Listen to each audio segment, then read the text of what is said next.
Hi, it's Emily with Emily Talks, and today I'm going to be bringing back this hairdo from 2003. Care about it.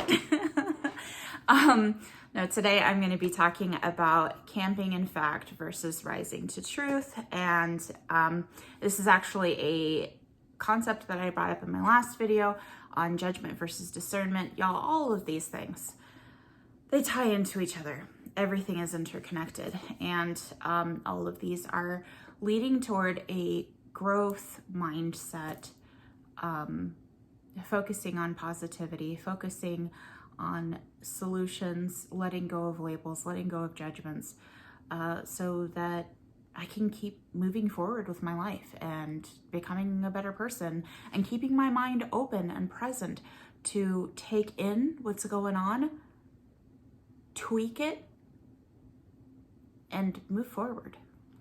So camping in fact, I'm gonna let y'all in on what hearing this message looked like, because nearly all of what's coming into my channel, it's a combination of having become an objectivist back in 2015 and recognizing the beauty of its message, coupled with the scariness of who Ayn Rand is and the scariness of the economics and the politics that goes behind what you typically see when you look at objectivism, and realizing that the message and the outreach needed to change in order to reach people like myself. And that's what came about in that video that I did on love letters. So, these are my love letters to myself then and to you, because I know that the person that I am and that I was, who needed healing and needs healing, needed change and still needs change, that person is not just me. There's a million people like me out there who need this message of love, joy, hope, acceptance, consistency within reality, that there is one way to live. When it comes down to the absolute most principles, there is one way to live, and that way is in accordance with reality, putting my life as my highest value. And I want to share that with y'all through this message of love. So that's the first thing that I want to go through. But the second thing is, how do I get there, right? I had all of this information, all of this philosophy that I have been integrating for a very long time to get to a better place.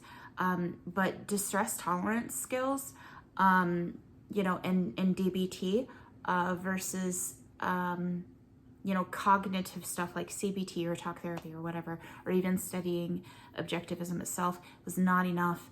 I finally come to this place where I can write these love letters, that I can share this message of love, hope, growth, change with y'all, because I went to a distress tolerance hospitalization program to help me change my life and change myself and get out of this years-long rut that I've been in. And I talked last time about like first or second day of being in this DBT program, this distress tolerance program that I did, was on judgment versus discernment, and what havoc that wreaked in my mind, that I had to let go of judgment and integrate the term judgment better, because holding on to what my friend John calls it, calcified judgments. He gave me some amazing feedback that led to the video that I posted yesterday on judgment versus discernment. Letting go of these calcified judgments and rising above to accept discernment.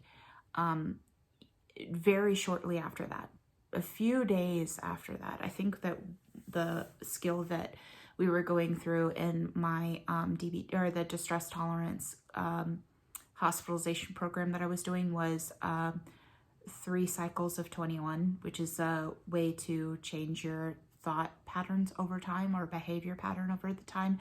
It's not just 21 days to change or 28 days to change or whatever. It's 3 cycles of 21 to change something. And I was so defiant because, you know, I take ideas seriously, and I had a lot of ideas that really didn't mesh with the group. And I was like, well, wait, no. And I'm willing to ask a question, speak out. And it helped me challenge the ideas inside of myself to come to what I'm now sharing with y'all and growing in with y'all. And something that ended up happening that day when I was just challenging all of these things is the instructor stopped what she was doing. She was like, you know what Emily needs? Emily needs to stop camping in fact. And I'm like, what does that mean? Facts are important. How else am I going to know about the world unless I know that facts exist? You know, reality exists. A is A. All of this stuff, if you are familiar with objectivism, probably sounds familiar to you. And yeah, all that stuff works for a really well-calibrated, healthy mind and heart and soul, you know, with balanced emotions, you know, trauma-free. All of that stuff works if you've got healthy orientation toward the world, but I didn't. And I was camping in fact, and the instructor was like, you know what, Emily, you need to rise above to truth. It was just so silly. I spent the whole day, you know, or at least an hour or two, arguing with the instructor, and not in the sense of trying to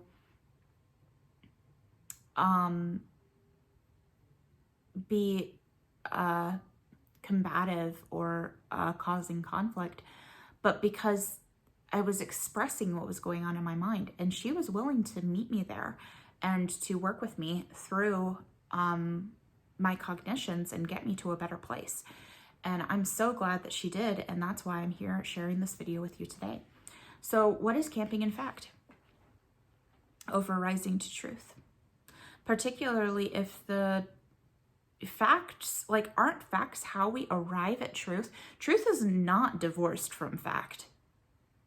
When I first heard that, you know, stop camping in facts and rise to truth, it made me think specifically of the floating abstract, right? Or like, it, you know, if you're familiar with philosophical terms, you know, Aristotle, Plato's cave, where you have to work your way through this confusing reality in order to ascend outside of reality into form. And reality is just a mock-up of form. That's what a floating abstract is, right? It's that concepts are higher than reality, and reality is just a reflection of concepts, or reality is a perversion of concepts. I absolutely thoroughly reject that. I think that's and I still reject that. That truth comes from the facts of reality and the immutable nature of reality. Like, if I decide to jump off of a building, regardless what I think in my mind, I will fall and most likely die. That's a fact of reality. There's no way that I can do anything about that unless I, you know, further utilize reality to make myself some kind of flying contraption. But that's still within the facts of reality, y'all. So to be told that I can't camp in fact and I have to rise to truth, I was like, that sounds like a load of garbage, because truth is not separated from facts. So what does it mean to camp in fact? I'm going to bring this back around to, I forget what video it is, but I'm going to find out, and I'm going to link it down in the description. But one of my videos, I talked about how having mental health struggles is similar to being in a wheelchair, in an invisible wheelchair. And going through life is like, you know, just running into stairs everywhere, staircases, and just feeling frustrated, like, you know, watching everybody around you just going up these stairs, getting to where they need to go. And yet I can't identify that that's what's going on, that I'm stuck in this wheelchair, because mental health struggles are invisible. You can't see them. So it's not so ostensible, you know, it's not so available to my senses to just see myself in a wheelchair and say, oh, that's why I can't get up the stairs, right? So what I was talking about in that prior video is that you know, at first I started being upset with myself, seeing everybody go up the stairs and then not being able to go up the stairs. And then eventually, once I saw that mental health issues are just like being in a wheelchair, I started to recognize, okay, so this is the cause for my conflict with getting where I need to go, is that I'm in a wheelchair. And eventually I came to a point where the anger and frustration didn't ever go away, because I didn't figure out how to navigate my world with these mental health issues. I didn't figure out how to get my wheelchaired butt up those stairs. And I'm gonna beat this to death, y'all. Just accept it, okay? So eventually I became very angry for the people who had put me in that wheelchair, because I wasn't born in that wheelchair.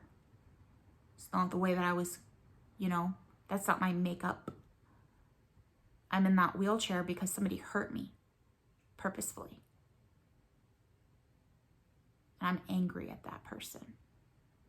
I'm angry at that person for making it such that I can't go around my world without being stuck because of all these stairs. I'm sure this was the exact thing that I was getting called out for, because you know, I identify so much with the labels of the mental health concerns that I have. And I'm sure that you've seen it before in others, but possibly also in yourself. And it takes a lot of introspection and a lot of humility to look at yourself and admit it. It's pretty humiliating to say out loud, you know, I have seen where I have made an excuse for myself that I have a mental health concern and therefore I can't do XYZ growing. And it's difficult because there is a threshold of capability. Just like, you know, me being in the wheelchair, I can't go upstairs, but did I even look for a ramp, right? And to further beat this to death, rising to truth is finding the GD ramp. Camping, in fact, is sitting at the bottom of the stairs and being angry about it. Looking at yourself, looking at myself in that wheelchair, feeling sorry for myself, feeling angry about what had put me there, feeling defeated, feeling like the only way out was to die. The only release from this reality, from this, you know, prison that I'm stuck in, prison of my mind. I was not solution oriented as far as getting to myself to where I wanted to be. Instead, I saw this great gap between where I was and where I wanted to be, and the insurmountable issues that were in between, and I accepted them because it sucks being in a place of challenge that, you know, looking around and saying, man, the people don't face the same challenges as myself, and just feeling sorry for myself. And I still do it. Absolutely. This is the reason why I'm over here doing these videos, is, you know, there's this journaling aspect, because I needed to change myself. Y'all, if I flipped over my camera right now, you would see a very messy place. And it comes from a messy mind and a messy soul. But camping, in fact, is justifying that. It's holding on to judgments and labels that do not serve me, do not allow me to grow. You know, rising to truth is finding that accessibility for myself, so that I can make a change in my life. And I don't know, at some point this is going to lead me into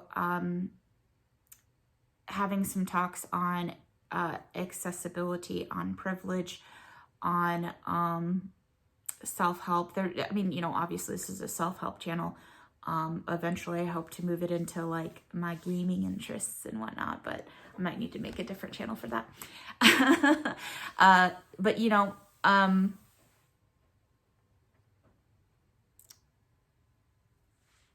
choosing to rise to truth means that I need to deeply and critically review what is it that I know, because I took for granted that the facts of my hurt and my upset meant then, like, you know, I made conclusions.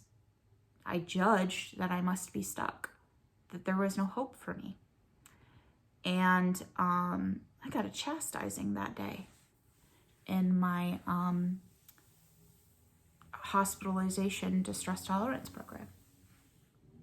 And I needed it, because truth, just like the difference between judgment and discernment, truth is about doing the most with the facts that are available to me.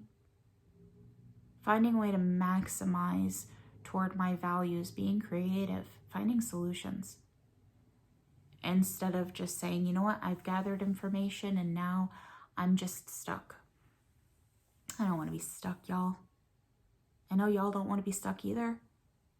I mean, you made it this far, what, 16 minutes, almost 17 minutes, 17 minutes into this video to listen to me ramble on about my life. It's because you want some change in your life. You don't want to be stuck in the fact. You want to move forward. Let's do that together, man. So I hope this video helped. I'm going to try to be more careful in each of my videos as I do my closeout to